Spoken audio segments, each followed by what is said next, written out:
अगर हम आज के युवा को देखें तो बहुत जल्दी निराश हो जाते हैं। जल दिलांगी गए अचल जनाई दुर्गम काज जगत के जेते सुगम अनुग्रह तुम्हारे जो सुसाइडल टेंडेंसी है वो लोगों में बहुत ज़्यादा बढ़ रही है, डिप्रेशन के केसेस बढ़ रहे हैं। कारण क्या है? उनका जो एडवर्सिटी क्वोशिएंट है वो वीक है।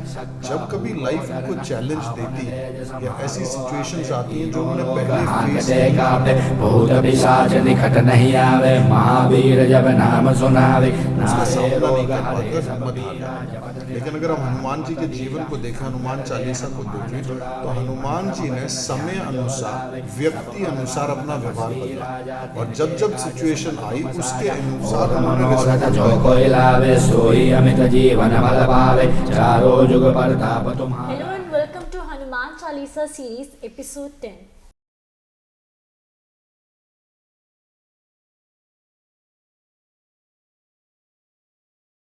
तो सर आज हम कौन सी चौपाइयाँ समझेंगे? ऋषिका, आज हम लोग दो चौपाइयों को समझेंगे।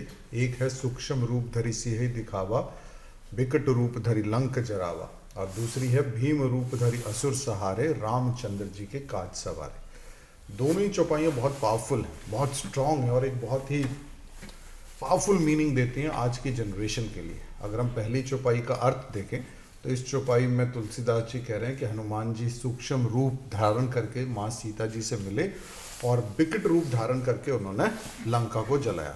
सर ये सूक्ष्म रूप और बिकट रूप का क्या राय है? सूक्ष्म रूप का अर्थ हो गया छोटे बनकर और बिकट रूप यानी कि विशाल का आकार लेकर। देखिए, जैसे मैंने कहा कि हनुमान जी कम्युनिकेशन स्किल के मास्टर हैं, तो वो जानते हैं कि कब छोटा होना है और कब बड़ा होना है। हनुमान जी के पास कई अलौकिक सिद्धियां हैं और जब जब समय की आवश्यकता होती है वो छोटे बन जाते हैं और जब जब परिस्थिति की आवश्यकता होती है तो विशालकाय रूप को भी वो धारण कर लेते हैं। तो जब उन्होंने सुरसा का वध करना था तो छोटे बनकर उनके मुंह में प्रवेश किया और बाहर निकल गए। माँ सीता से मिले तो छोटे बनकर मिले, लेकिन जैसे ही माँ सीता को ये डाउट हुआ कि हनुमान इतने छोटे हैं और हनुमान जी जैसे ही और भी वानर होंगे तो राम कैसे इतने विशालकाय रावण का वध करेंगे, इतनी पावरफुल सेना को मारेंगे, तो हनुमान जी ने झट से ये डाउट कैच कर लिया कि माँ सीता को शक हो रहा, तो उन्होंने इमीडिएट अपना विशालकाय रूप भी धारण किया। तो छोटा बनना हनुमान जी की विनम्रता को दर्शाता है। वो हमको एक संदेश देते हैं कि जब भी आप अपने बड़ों से मिले, अपने माता पिता से मिले, अपने गुरु से मिले या भगवान के पास जाएं तो छोटे बनकर जाएं, क्योंकि जितने विनम्र आप होंगे इनके आशीर्वाद को आप प्राप्त करेंगे। और अगर आप अहंकार से इनके पास जाते हैं तो आपका पतन होता है।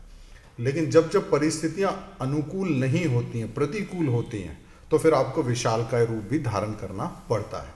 तो जब लंका को जलाना था तो हनुमान जी ने कौन सा रूप धारण किया? विशालकाय रूप धारण किया। और जब माँ सीता से मिले तो छोटे बनकर मिले। तो कम्युनिकेशन स्किल की एक ये खूबी रहती है, व्यक्ति को ये मालूम होना चाहिए कि कब किस परिस्थिति में किस व्यक्ति से किस तरह का व्यवहार किया जाएगा, कब किसके साथ आपको बिल्कुल हम्बल होकर मिलना है, कब आपको एक लीडर बनकर मिलना है, कब आपको अपनी पावर को शो करना है, कब आपको अपनी पोलाइटनेस को शो करना है। ये कम्युनिकेशन स्किल की एक खूबी होती है और जिस व्यक्ति को ये आती है वो अक्सर कामयाब होता है। तो हनुमान जी हमको ये बताते हैं कि हमें भी ये कॉमन सेंस होनी चाहिए और हमको ये पता होना चाहिए कि कब हमको सूक्ष्म रूप यानी कि हम्बल होकर रहना है और कब हमको अपने पूरी ताकत का इस्तेमाल करना है, अपने स्टैमिना का, अपनी पावर का इस्तेमाल करना है। इसको यूँ समझो कि अलग अलग परिस्थितियों में हनुमान जी ने अलग अलग रोल किया। अगर हम आज की बात करें तो आज के टाइम पे दो स्किल्स बहुत इंपॉर्टेंट हैं। एक हमारी कम्युनिकेशन स्किल और दूसरा एडवर्सिटी क्वोशिएंट।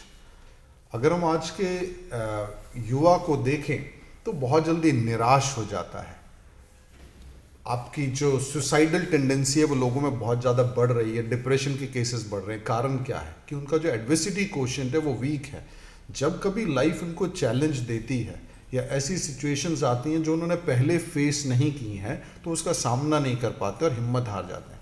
लेकिन अगर हम हनुमान जी के जीवन को देखें, हनुमान चालीसा को देखें, तो हनुमान जी ने समय अनुसार, व्यक्ति अनुसार अपना व्यवहार बदला और जब जब सिचुएशन आई उसके अनुसार उन्होंने रिस्पॉन्ड बैक किया।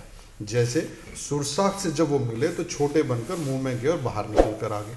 माँ सीता से भी छोटे बनकर मिले, लेकिन सिंहिका को उन्होंने मार डाला। राइट।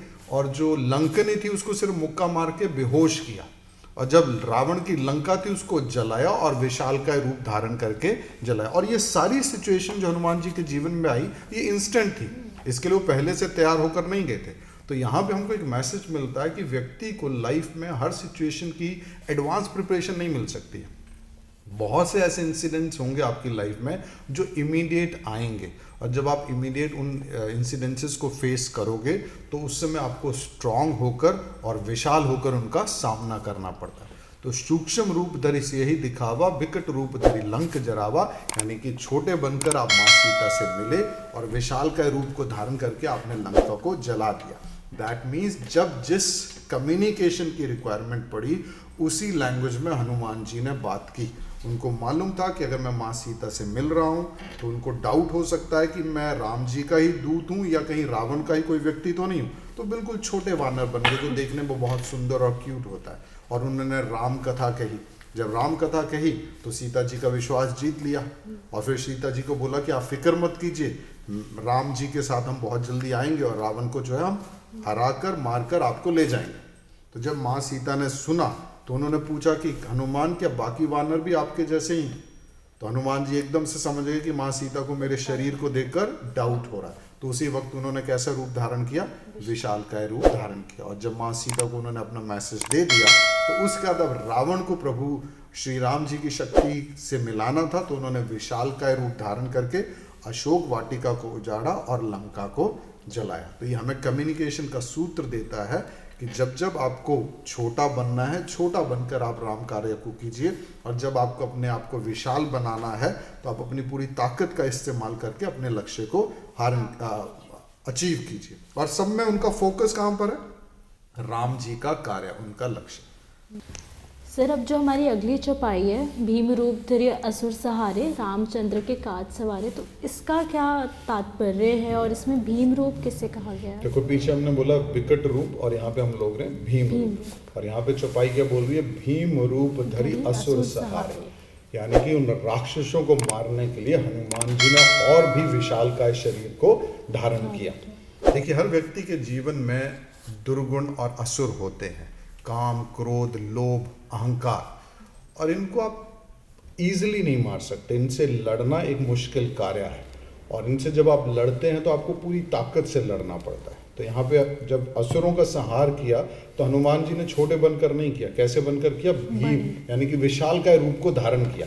तो हमारे लिए एक मैसेज है कि जब भी आप अपने इन दुर्गुणों से लड़ाई लड़ें तो पूरी ताकत के साथ लड़ें, पूरे आत्मविश्वास के साथ लड़ें।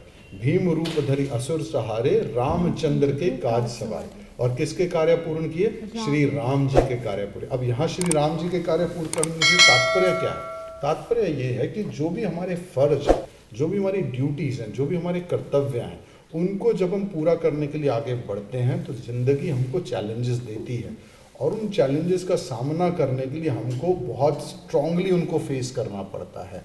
उस समय बहुत सी रुकावटें आएंगी, मन में लालच भी आता है, भय भी आता है, लोभ भी आता है, मोह भी आता है, ईगो भी आती है, और इन सब से लड़ना पड़ेगा। और इनसे हम लोग विनम्र होकर नहीं लड़ सकते, इनसे हम लोग कमजोरी से इनका सामना नहीं किया जा सकता। इनका सामना करने के लिए हमको कैसा रूप लेना पड़ेगा? विशालकाय रूप धारण करना पड़ेगा, और फिर हम अपने कर्तव्यों को पूर्ण कर पाएंगे, राम कार्य को कर पाएंगे। और ऐसा कहा जाता है कि जब आप प्रभु के कार्य में लगते हैं तो प्रभु भी आपका साथ देते हैं। और देखिए हनुमान जी के जीवन की विशेषता है कि वो कोई भी कार्य बिना प्रभु की आज्ञा के नहीं करते हैं, वो उसी कार्य को करते हैं जिसमें प्रभु की आज्ञा होती है। तो ऐसा बताते हैं कि एक बार हनुमान जी माँ अंजनी को पूरी रामायण कथा सुना रहे थे। वो बता रहे थे कि कैसे कैसे माँ सीता का हरण हुआ, कैसे मैं वहाँ गया, माँ सीता को मैंने संदेश दिया, फिर प्रभु राम आए और रावण को मारा। तो माँ अंजनी ने वो सारी कथा सुनी और उनको अच्छी लगी, लेकिन वो अपने पुत्र से थोड़ा निराश हुई, हनुमान जी से थोड़ा निराश हुई। तो उन्होंने बोला कि हनुमान, इतनी लंबे युद्ध की आवश्यकता नहीं थी, अगर तुम चाहते तो मात्र अपनी पूंछ से भी उन सारे राक्षसों को मार सकते थे और माँ सीता को बचाकर ला सकते थे। तो हनुमान जी ने बड़ा सुंदर जवाब दिया कि माँ, इसकी आज्ञा मुझे प्रभु श्री राम से नहीं दी। तो हनुमान जी किस कार्य को करते थे? जिसकी आज्ञा प्रभु श्री राम से उनको मिलती थी। शक्ति उनमें अपार थी, वो चाहते तो अकेले इसको कर सकते थे, लेकिन इसकी आज्ञा उनको श्री राम जी से नहीं मिली थी। तो हनुमान जी बहुत ही विनम्र हैं और कम्युनिकेशन स्किल के मास्टर हैं। एडवर्सिटी क्वेश्चन बिल्कुल सुपर्ब, उनको मालूम है किस स्थिति में कैसा व्यवहार मुझको करना है और उसी के अकॉर्डिंग वो करते हैं। और एक और छोटी सी कथा है, जब युद्ध में रावण लगातार हार रहा था तो अंत में उसने अपनी एक अमर सेना भेजी। किससे युद्ध करने के लिए? प्रभु श्री राम से। और इस अमर सेना को यह वरदान था कि कभी मर नहीं सकती थी।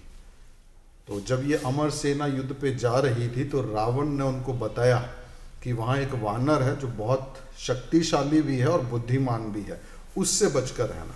तो अमर सैनिकों ने कहा कि हमें डर किस बात का, हम तो मरेंगे ही नहीं। और ये खबर जब वहाँ पहुँची श्री राम जी के खेमे में कि ऐसे आज युद्ध के लिए अमर सेना आ रही है, तो प्रभु श्री राम भी चिंतित हुए कि यार उनसे हम कब तक युद्ध करेंगे, चलो वो हमें हरा नहीं सकते, हम उन्हें मारेंगे भी, लेकिन उन्हें मरना तो है नहीं। तो इस तरह से युद्ध तो लगातार चलता रहेगा। तो जब ये सूचना हनुमान जी के पास पहुंची तो हनुमान जी प्रभु श्री राम के पास आए और उन्होंने पूछा, प्रभु बताइए क्या चिंता का कारण? तो उन्होंने बताया कि ऐसे ऐसे है।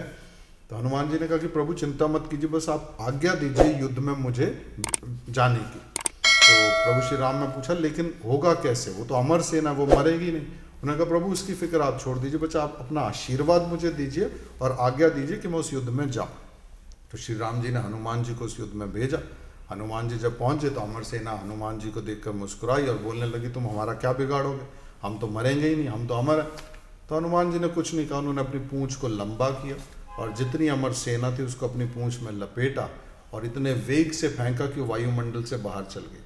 तो जब वो ग्रेविटेशनल फोर्स से ही बाहर चल गए तो अब उनका धरती पर वापस आने का कोई भी चांस नहीं था। तो हनुमान जी जो है वो जानते हैं कि किस परिस्थिति में किस व्यक्ति के साथ किस तरह का व्यवहार करना है। तो इसलिए अगर आप पूरी हनुमान चालीसा को देखें, पूरी रामायण को देखें और सुंदरकांड को भी पढ़ें तो उसमें आप देखोगे कि परिस्थिति अनुसार, व्यक्ति अनुसार हनुमान जी अपनी बात करने की शैली और अपने व्यवहार करने की शैली को बदलते हैं। वो समय समय पर विनम्र रहते हैं, छोटे होकर मिलते हैं किनसे? जो उनसे बड़े हैं, जो उनके गुरु हैं, जो उनके लिए भगवान हैं।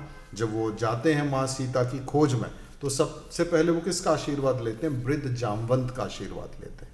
फिर जितने भी वानर वहाँ खड़े होते हैं उन सबको प्रणाम करते हैं। फिर प्रभु श्री राम को प्रणाम करते हैं और उनको अपने हृदय में रखकर माँ सीता की खोज में निकलते हैं। और उसका रिजल्ट क्या होता है? वो कामयाब होते हैं। तो हमको एक मैसेज मिलता है कि जब भी हम किसी कार्य की शुरुआत करते हैं तो अपने बड़ों का आशीर्वाद लें, जो भी हैं चाहे छोटे हैं बड़े हैं, उनको आदर के साथ मिलें और हृदय में भगवान को लेकर चलें। तो जब व्यक्ति राम कार्य के लिए निकलेगा, यानी कि राम के कार्य के लिए, यानी कि अपनी ड्यूटी को पूरा करने के लिए, अपने कर्तव्य को पूरा करने के लिए, एक फादर के नाते जो आपकी ड्यूटी है, एक बेटे के नाते जो आपकी ड्यूटी है, एक एम्प्लॉय के नाते जो आपकी ड्यूटी है, एक बॉस के नाते जो आपकी ड्यूटी है, एक पति के नाते जो आपका कर्तव्य है, एक पत्नी के नाते जो आपका कर्तव्य है, जब आप इसको निभाने के लिए चलते हैं, चैलेंजेस आएंगे, लेकिन आपके साथ कौन होगा? राम होंगे। आपके साथ कौन होंगे? भगवान होंगे। तो जब हम इस तरह से जीवन को लेते हैं तो जीवन में हमको लगातार कामयाबी प्राप्त होती। वेल फ्रेंड्स, हमने इन चौपाइयों से 3 बहुत इंपॉर्टेंट चीज़ सीखी। सबसे पहली अपनी कम्युनिकेशन, हमें पता होना चाहिए कब हमें कैसे बात करनी है, कब हमें विनम्र होकर बात करनी है, कब हमें अपनी पूरी ताकत के साथ बात करनी है। दूसरी, एडवर्सिटी क्वेश्चन, लाइफ हमें कभी भी बता के चैलेंजेस नहीं देगी, so we should always be prepared for the unexpected challenges. And the third is, जब भी हम कोई कार्य शुरू करने जा रहे हैं तो हम अपने बड़ों से आशीर्वाद लें और अपने हृदय में भगवान को लेकर चलें, तभी हम वो अचीव कर पाएंगे। तो इसी के साथ अब हम मिलेंगे आपसे अगले एपिसोड में। जय श्री राम।